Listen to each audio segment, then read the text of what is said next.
Om Namah Shri Yatirajaya.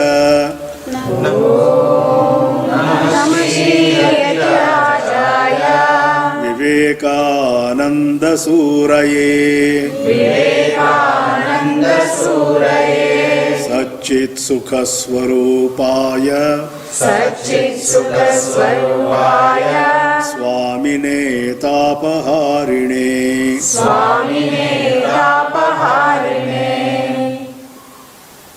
So I told you about the birth of Swami Vivekananda. The name given to him at birth was Vireshwar, short form Bile. The child grew up in the joint family. He was the darling of the entire family. And there was a huge quadrangle for the child to run around. And he was also at the same time hyperactive, very difficult to catch him, very difficult to control him. How many of you are married? How many of you have children? Of that age? 5 or less? No? 9. 9 is okay. When you have a child which is hyperactive right from the birth onwards, don't ever scold the child. Don't ever tell the child, sit quiet. You know what you are doing? You are interfering with its personality growth. I have noticed in my life, boys especially, girls are not that hyperactive. Somehow they are controlled by their mama. Hey, shh, not ladylike behavior, behave like a lady. But boys like that have a bright future because they have a lot of energy in them. Then what do? Channelize the energy in the proper direction. Vishwanath Datta never allowed his son to be scolded by anybody. He had told all the members of the family. But that was no consolation for Bhuvaneshwari Devi. It was she who had to control the boy, feed him and take care of him. She would come to the quadrangle with a plate full of food, and the boy would be running around with his elder sisters and other cousins in the joint family. She would go on calling him. He would not respond. She says later to the Western female disciples of Swamiji, I had to engage 2 servant maids even to catch him.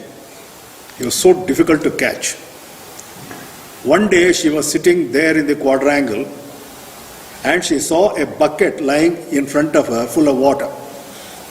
She was shouting to Bile, Bile, come, Bile, come. And the boy would not come. Accidentally, the boy came close to her while running. She lifted the bucket full of water, poured it on his head and said, Shiva Shiva, Shiva Shiva. What was her surprise to find the boy suddenly became rigid, stood still, unmoving. So Bhuvaneshwari Devi learnt a trick. Anytime Narayan was uncontrollable, she would drag him to the nearest tap, make him sit below the tap, turn on the tap and say, Shiva Shiva, Shiva Shiva. Except his 2 elder sisters, none of them was aware of this particular characteristic of the boy. Many years later in London, when Swamiji was giving a lecture, there was a young British lady, Irish lady in the audience. She says in her reminiscences, while giving the talk, Swamiji would start off slowly, but very soon he would pick up speed. And then suddenly he would stop, close his eyes and say Shiva Shiva, Shiva Shiva, open his eyes and again would start speaking slowly in a controlled manner. She was bold enough to ask him, Swamiji, why do you do that? And Swamiji replied, you know, sometimes I find while I am lecturing that my thoughts are running away from me. My language will not keep pace with my thoughts. I have to collect my thoughts. Then I remember what my mother used to do. She would pour water on my head and say, Shiva Shiva. I imagine that scene, mother pouring the water on my head and saying, Shiva Shiva. And then suddenly I find all my thoughts have come under control. Now I can continue to speak cogently. You know the average time for which he used to give a lecture? 2 to 2.5 hours. Minimum was 1.5 hours. Longest 4 hours. Full of energy. That energy which the child displayed at its home was there even when he used to give long lectures. And in a lifespan of just 40 years, less than 40 years, what is it he has achieved? Something extraordinary has been achieved by him. And there is his story. After all, the most important thing is, how did his personality develop? The boy reached the age of 5. There is a time when children are admitted to school. I told you already there was no girls' school at the time, but there were boys' schools. And they used to be called Tol, Pathashala. The Bengali word for school is Tol. The first day he was admitted to school, that morning he had to take an oil bath ritual, perform the puja of Saraswati, and wear new clothes. You know, there are lots of movies which have been made about Swami Vivekananda. None of the movies has been successful. Because our movie makers do not know what is meant by researching. Suppose you want to make a movie about an incident which happened in the 16th century. You must reproduce the 16th century on the screen, in the sets. Our people don't know that.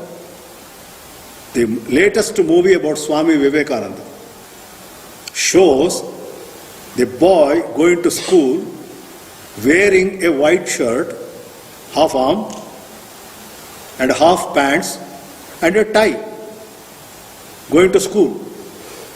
I stopped seeing the movie at that stage itself. Pure rubbish. What did he wear on the very first day? What is the kind of dress Bengalis wear at home? Dhoti, kache, taking the pleat at the back, and a long kurta. And that's all. And in the hand, there was no bag. There were no school bags.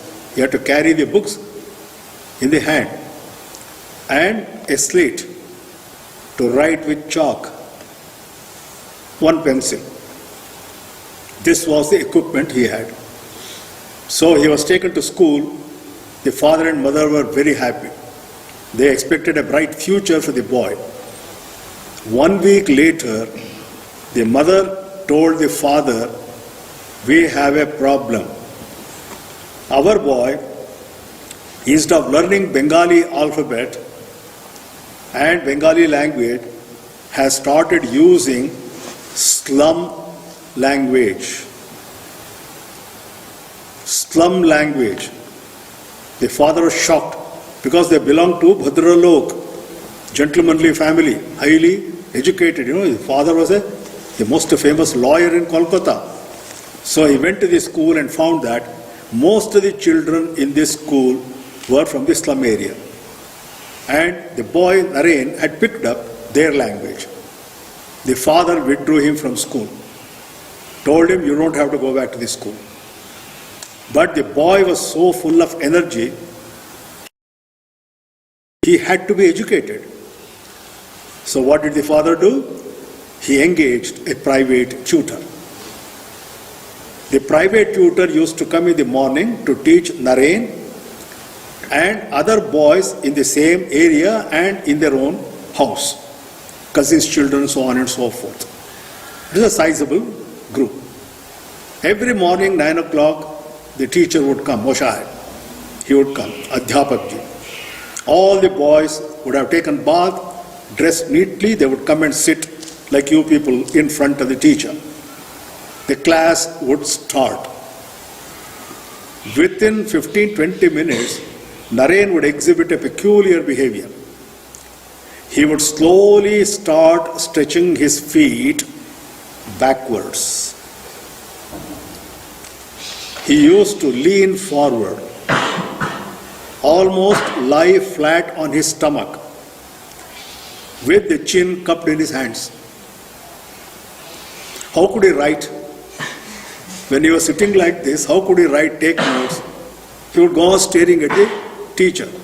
The teacher was rather embarrassed and annoyed. But he was the son of the boss. Suppose the teacher scolds Naren, he may lose his job. So he tolerated for about a week. At the end of 1 week, one day he told Naren, "Hey Naren, sit properly." Naren said, "Yes, Moshe," sat properly. "Have you listened to anything I have been saying for the last 45 minutes? "Yes, Moshe, I have listened to everything." "Can you tell me in 5 minutes the sum and substance of what I mentioned in the 45 minutes? "Yes, Moshe." Naren said, repeated verbatim the entire 45-minute lecture. The master went on looking at the boy, then told the class, "You wait here, I'll come back." He went upstairs to Vishwanath Datta's room and told him, "Moshe, your son is not an ordinary man, ordinary boy. I am telling you right now, one day the world will have to sit up and take notice of him.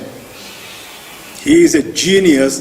He has got the gift of the divine of an extraordinary memory." Can you imagine a 5-year-old boy displaying memory of that particular type? Which means he didn't have to bother about his studies. All he had to do was to read the book once and that was over. Everything was in his head. Then he was admitted to another school, a much better school. And there the personality of the boy started growing. By that time he was around 6 years old. He studied there for about 8 to 10 years before he joined college. I told you already, so far as the class work was concerned, he had no worries at all. All he had to do is to study the book once or twice. I don't know how many of you people have studied Euclidean geometry, one of the most difficult aspects of mathematics. It takes really quite a lot of effort out of you. 2 days before the examination on Euclidean geometry, one of his classmates came and told Naren, "Hey Naren, have you prepared for day after tomorrow's exam?" "Which exam?" "Euclidean geometry." "What? Let me see if I have the textbook." He had the textbook. It had not even been opened. Overnight, he mastered the entire subject, got 75% marks. Very nice to have children like that, huh? Mothers need not have to be anxious about their education. But you see, there is one problem. In Kannada, there is a proverb. Those who know Kannada will appreciate it. How many of you know Kannada? Odi odi marulada kujam bhatta. If you go on reading all the time, ultimately you become dull. And all study and no play make Jack a dull boy, the English equivalent. Now, if you want to understand what is meant by the personality of a child, you have to look at how Naren got educated. Okay, let us see what are the kinds of things which children can learn at that age. They can learn very fast, you know. How many languages they can learn in no time. A child born to Indian parents, let me take your example. You are from Argentina. In Argentina, by the age of 3 or 4, will speak Spanish as fluently as you people. Yeah. Is it not so? It's Spanish. Spanish or Portuguese? Spanish in Argentina and Portuguese in Brazilian. No, what is the language you speak in Argentina? Spanish. Spanish. They pick up Spanish in no time. My granddaughter was attending school in California, and she used to come to us and talk to us in Spanish, because Spanish is a language taught in California schools. There is a very big Mexican population in California. They have that genius. Naren exploited the genius, learned Sanskrit in no time. Not only that, another thing which children can learn at a very young age is music. They can develop the musical sense. And Naren was gifted with a musical voice. Apart from Sri Ramakrishna, the only person in that group who could sing well classical music was Naren. The father engaged 3 or 4 teachers, ustads, to train him. He learned vocal classical music. He learned how to play sitar. He learned how to play pakhavaj. What is pakhavaj? It is the same thing as tabla with a deeper note, which is actually utilized when you probably have a composition in Malhar or something like that, rainy season. It gives the same sound as that of the thunder, pakhavaj. Piano. He learned piano. He learned Western classical music. And at the age of 16, he even wrote a book called Sangeeta Kalpadruma in Bengali about Hindustani classical music. So music was in his blood. Mother and father were both great singers. Sports. The one which is highly neglected in our educational system. What is the only sport our children know? Cricket. Which they play on the computer. Yeah, they play all these games on the computer. That is all the activity they have. Whereas they should go outside and sweat. And then they come back and eat heartily and go to sleep well. Naren was an expert in several sports. Which is the favorite sport of Bengalis? Where were the first football teams started in India? Kolkata. Mohan Bagan, Mohammedan Sporting. It comes in the blood of Bengalis, football. So he became a good player in football. Cricket had just then been introduced to India. Naren started playing cricket but lost interest. He used to say it's a lazy man's game. It doesn't give much of a physical exercise. Right? Then the other thing he learned was gymnastics. Gymnastic exercises. Lathi play. How to fight with the lathis. And trapeze. Have you seen a trapeze? Yeah. Have you been to a circus? Yes. You know the high swing from which the athletes, trapeze artists swing? He used to do that. This was another part of his characteristic. The next part of his characteristic was absolute concentration in whatever he was doing. It is said that one evening he was playing with his cousin's children, with the father's cousin's children in the courtyard of the house, where everybody said, okay, let us play meditation. All of them sat down, meditating. Only Naren was meditating, the others were opening the eyes and looking around. Suddenly one of the boys saw a snake, cobra coming towards them.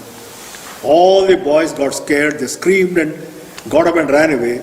Naren alone was sitting calmly, not even aware. And the cobra came in front of him, opened its hood, stayed like that for some time, then slowly went away. When his friends later told him, Naren, did you not see the cobra? He said, what cobra? I didn't see any cobra. See, at that young age, he had demonstrated the capacity for utter concentration. You know what he used to say about education of children? If schools cannot do that, parents should do that. If you teach them concentration, they will get along by themselves. Nothing should disturb them when they are studying. If they pick up that habit, you don't have to worry about them. They will take care of themselves. That means whatever they want to achieve in life, they will stick to that. They will concentrate on that. One can say these are all probably inborn qualities. Whatever it is, the qualities were displayed. So Naren demonstrated all these things, and there was one more characteristic of his. He was a voracious reader. Whatever books came to his hands, he would start reading them. When he was a school boy, he read textbooks on astronomy, physics, chemistry, and also medicine. Anatomy and physiology, medicine, law, whatever books came to his hand, he would go on reading them. I told you already about his retentive capacity, so he could remember all of them very easily. But too much of reading confused him. He read Western philosophy. He had been brought up in an environment at home where he had been told a lot about Ramayana, Mahabharata, and our scriptures. Now when he read books on Western psychology, especially the authors who were atheistic or agnostic, he got confused. Very, very big doubt entered into his head. Does God really exist? All the philosophers say different things. Who is right? It's a cacophony. Who is right? He didn't stop at that. He went on thinking about it, but he was too young to find an answer. It was around this time, when he was about 13 or 14, his father got transferred, or he had to go on a case to Madhya Pradesh, to a place called Raipur. He went there and thought the court case would be over fast, but it took a long time. So he sent a note to his wife to bring the children along with her and to join him in Raipur. 4-day long journey. Today you can reach Raipur from Kolkata probably in about 24 hours. It is 2/3 of the way to Bombay. Raipur, you can reach it in such a short time. But in those days, 4 days. And how do you do the journey? You come up to Mughal Sarai by train near Varanasi, then take a horse carriage. You come to the Vindhyas mountains. You can't go in a horse carriage through the mountains. Bullock cart. You take a bullock cart. Have you ever traveled in a bullock cart? Yes. No? Yes. Huh? Jolting, back pain, knee pain, whatever kind of pain you can think of, you develop with that jolting. Part of the distance by walk.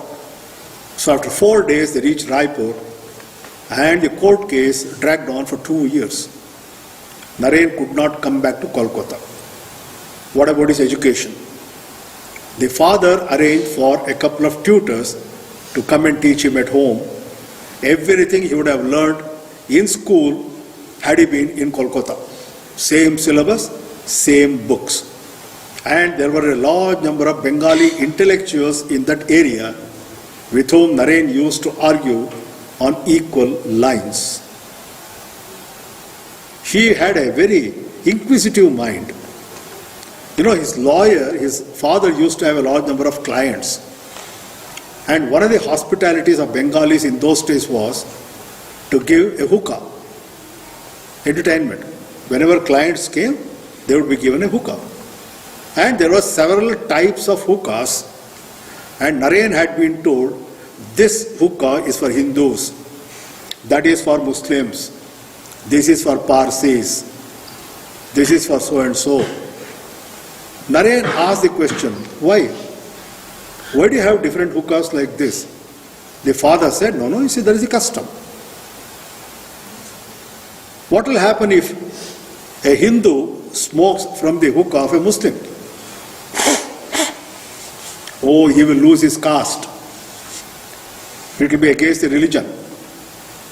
And the father saw Naren one day in the evening enter that room, go on smoking from each one of the hookahs in turn, then came to the father and told him, Father, I smoked from all the hookahs, nothing happened to me. See, rational mind. Even in Kolkata, there was a neighbor, an old man, living next door with a big compound. And there were huge trees, and from one of the trees there hung a jhula, a swing. The boys used to come and create a big racket in the house, so the old man tried to talk to them, they wouldn't listen. So he tried to frighten them. There is a ghost on top of the tree, a Brahma Rakshasa, a person who has killed a Brahmana and has become a ghost. If you swing on the tree, the Brahma Rakshasa will come and catch hold of you. All the boys ran away. He did not run away. He started swinging again. The other boys asked him, "Hey Naren, did you not listen to what that old man said?" "Yes, and you believed it." Rubbish. If there were a Brahma Rakshasa, he would have already caught me by now. Why is it he has not yet caught me? See, rational thinking. It is the same person who later said in a lecture in England, can religion be subject to the same paradigms like science? Just as you have your own methods of testing physical laws, can religion also be tested like that? And he said, yes, and the earlier it is done, the better, because that way all the rubbish can be thrown out of the window. Even religious practices, he wanted them to be rationally examined. Scientific mind. One of the earliest reformers of India who had developed that scientific mind. So the 2 years in Raipur were not a waste. Naren learned a lot, his personality developed very well. And then he came back to Kolkata. He had to join school again. He went back to his old school and he was told, sorry, you can't go back to the same class.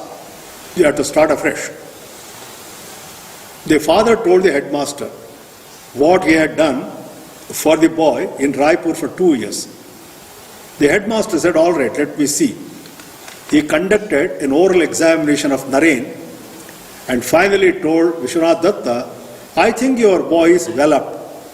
He has not lost anything so far as studies are concerned. So he was admitted to the class. He would have been in if he had not gone to Raipur. He didn't lose a single year of instruction. But that was the time when the two younger brothers had been born. There were two elder sisters, two younger brothers, and they were creating racket in their own turn. Naren had created enough racket. His time was over. Now it was the time of the two younger brothers. And he found it very difficult to study and concentrate. So he started going to his grandmother's residence, Shyamasundari Devi, 9 Ramtanu Bhosle. You see the staircase? Right at the top of the staircase is the room. That was Naren's room, given to him by his grandmother, Bhuvaneshwari Devi's mother. Naren had a remarkable experience in this room. One afternoon, he was sitting there with a desk in front of him, like one of these desks. I don't know where the desks have gone. We have those short desks. He was studying there around 3 in the afternoon when he saw some white apparition near the door. Some human being wearing an absolutely white dress, not a human being. Ethereal, ephemeral.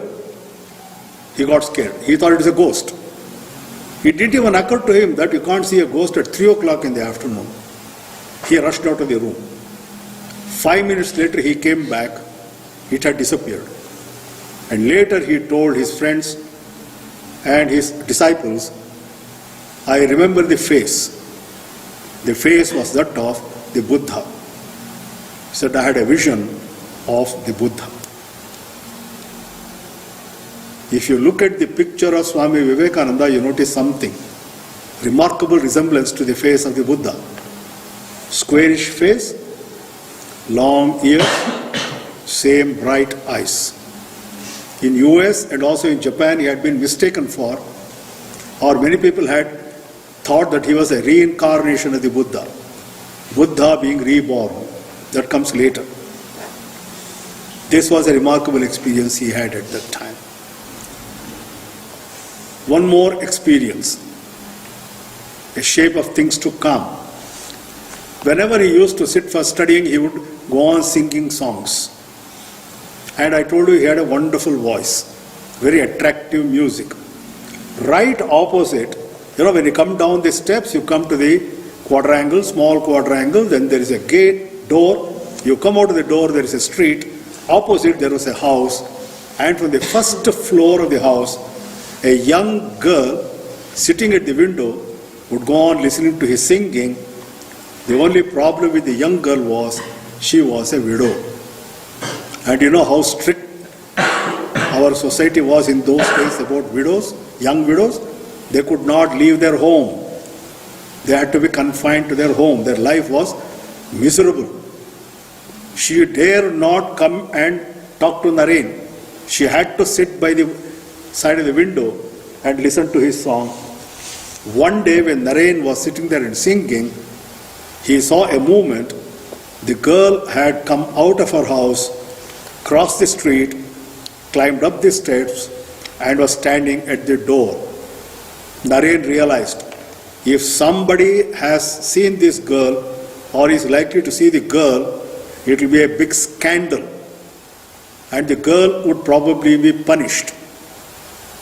And he could see why the girl had come. She had got attracted to Naren. So what did Naren do? Stood up, came to her, touched her feet and said, "Please come and sit down, mother." He addressed her as mother. Then the girl came back to her senses. She ran away. She was not to be seen from the next day onwards. What does this indicate? A born brahmachari, celibate. He had full control over himself, celibate. So he completed schooling, had to join college. First year arts. It is a 4-year course. First year arts, BA. The first year went off smoothly. He was in, I think, most probably St. Joseph's College or some other college like that. Presidency College. First year passed off smoothly. Second year started. Unfortunately, at the beginning of the second year, Naren fell seriously ill with typhoid. In those days, typhoid used to take a long time to be cured. It took him nearly 3 months to be cured of the disease. Then he came back to college. The principal said, "Sorry, you have already lost 3 months. Come back next year and join the second year." Naren was disappointed that he would be losing 1 year. His father was equally disappointed. The father decided to go in search of another college which would take him for the second year arts in spite of what he had lost already. He searched and searched and searched, then came to a newly established college established by Scottish missionaries, Scottish Church College. You know, Scottish Church School and Scottish Church College exists even today in Kolkata. You go to Scottish Church College, they show you a huge register. When students are admitted, they have to sign in the register, and there you can see the signature, Narendranath Datta. And the alumni of this college even today are very proud that one of their old students was the great Swami Vivekananda. So he came to meet the principal, Principal William Hasty, a Scottish gentleman, a very great scholar. He knew German very well.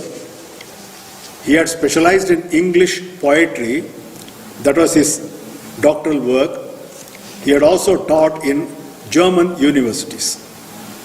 In those days, German universities had a very high reputation, especially philosophy departments. The students of philosophy of Germany were considered to be the most brilliant in the whole of Europe. The nearest parallel I can give you is IIT graduates, students. Have you heard of the IITs? Indian Institutes of Technology. 400,000 students write the competitive examination for a total number of about 2,500 seats. And they are very, very proud of that particular fact. So, there is one extraordinary thing about the IIT system. No teacher ever dare cancel a class. The students will protest to the director. We have struggled very hard to enter the institution. We are paying the tuition fee. So, if the teacher cannot come, there must be a substitute teacher. I know what I am talking about. I have taught there for 34 years in IIT Madras. That is what makes great students. Swami Vivekananda was like that. Thirst for knowledge, learning things all the time. So the German students of philosophy were considered the most brilliant. Have you heard of Wolfgang von Goethe, the very famous German playwright and poet? He has written a drama play called Faust. It is about a student who is tempted by the devil, Mephistopheles, and he falls into the trap and is destroyed. The name of the student is Faust, and what is he a student of? Philosophy. Brilliant student. So that was the reputation. And history had taught students of that caliber. So Vishwanath Datta brought his son, told Hasty what had happened. So Vishwanath Datta was told by Hasty, please wait outside, I'll talk to your boy. Half an hour he went on talking to Naren, asking him various questions. Then called Vishwanath Datta and told him, sir, it will be a proud privilege for the college to have your son as its student. I have seen generations of German students of philosophy. Even among them, I have not seen a brain as brilliant as your son's. So he joined the college. That is why Scottish Church College people are even today proud of him. And look at William Hasty's wisdom. Not only that, William Hasty was a great admirer and devotee of Sri Ramakrishna. So an incident happened on one day. This happened 1 year later. Principal Hasty was making a rounds of the college corridors in the morning, and from one classroom he heard a lot of noise. Students sitting and chatting. He went to that room, stood at the door. Students suddenly became silent. They were running around, milling around. The moment they saw the principal, they went and resumed their seats like kindergarten children. They are playing around, running around here and there, until one child says, hey, Miss is coming, Miss is coming. Then everybody sits like this, obediently. Principal Hasty came in. Why all this noise? One of the boys, bold boy, said, our teacher has not come, sir, he has applied for leave today. Was there no substitute teacher? No, sir. Oh, I see. Do you have any objection if I take the class? How can they say they have an objection to the principal? Yes, sir. What is it you are studying? English poetry, sir. The favorite subject of Hasty. Which poet? William Wordsworth. Have you heard of him? Yes, sir. Of the Lake Districts? William Wordsworth had been influenced already by the Bhagavad Gita. By the time the Bhagavad Gita had already been translated to English by Sir Charles Wilkins, an officer of Warren Hastings, and published in England, it had travelled as far as the United States also. And almost all these famous people, romantic poets, had studied the Gita. They had been influenced by the Gita. You are going to meet later a group of them in the state of Massachusetts in the United States, the famous transcendentalists, for whom the guiding light were the Bhagavad Gita and Kathopanishad. Oh, I see. Wordsworth. Which poem? Excursion. Hasty knew the entire poem by heart. Which passage? One boy read out a passage. Naren was in that class, went on listening. Now Hasty took up that passage, started explaining it. And there is one word in the passage called trance. Trance. What is the Sanskrita equivalent of trance? Samadhi. There is a young man who has lost his beloved in London. He doesn't know where she is, so he goes in search of her, comes to the Lake District, looks at the wonderful natural beauty and falls in love with nature and goes into a trance. This is what Wordsworth said. How could Wordsworth know about Samadhi? Because he had studied the Bhagavad Gita. So this was what he has written. Hasty now tried to explain to the boys what is meant by Samadhi. Half an hour he tried. There were 30 boys in the class. So what Hasty saw was 30 pairs of glazed eyes. Then he gave up and said, "My dear boys, I can't explain to you what trance is. However, if you want to see trance, there is a place not more than 10 miles from here, a village called Dakshineshwar. And in that village, Dakshineshwar, there is a Kali temple. In the Kali temple, there is a priest, Sri Ramakrishna Paramahamsa. He goes into trance at the drop of a hat. If you go there, you can see for yourself what trance is." For the first time in his life, Naren heard the name of his future guru mentioned by Hasty.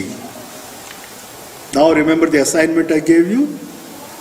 Just go on observing the events, totally unconnected to one another. Ultimately, what was the consequence? Naren landing up in Dakshineshwar in front of Sri Ramakrishna Paramahamsa.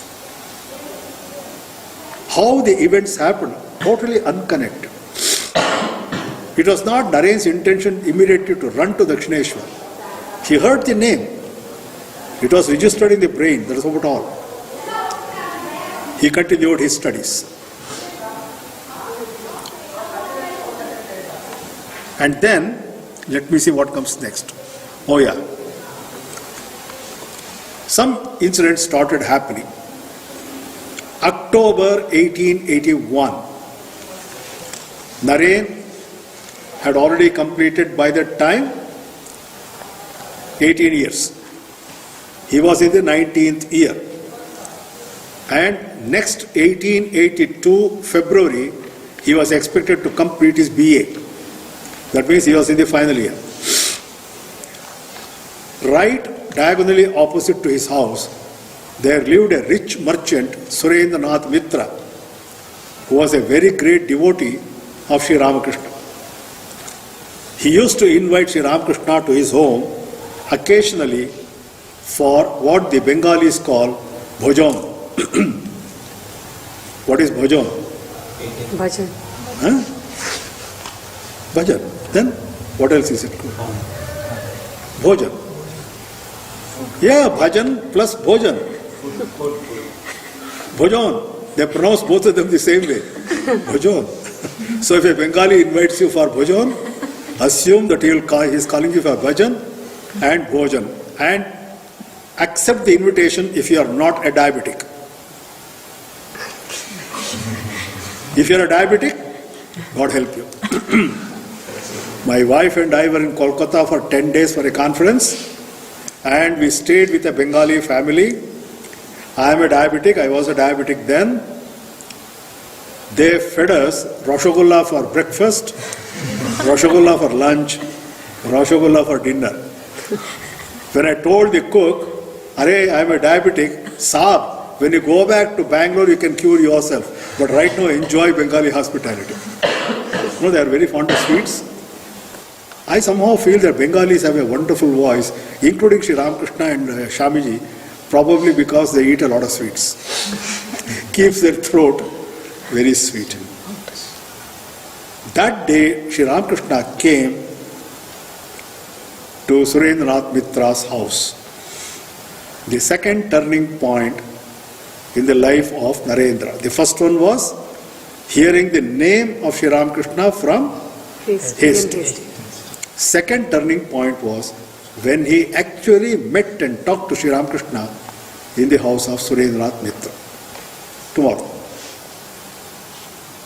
But please note, the class of Hasty, where he mentioned the name of Sri Ramakrishna, has nothing to do with Surendranath Mitra's invitation to Naren to come and sing before Sri Ramakrishna. Totally disjointed. But the second link in the long chain. So tomorrow evening I'll tell you about what happened in the house of Surendranath Mitra. Okay? So we close with the prayer. Harihi Om Tat Sat. Harihi Om Tat Sat. Sri Ramakrishna Arpanamastu. Sri Ramakrishna Arpanamastu.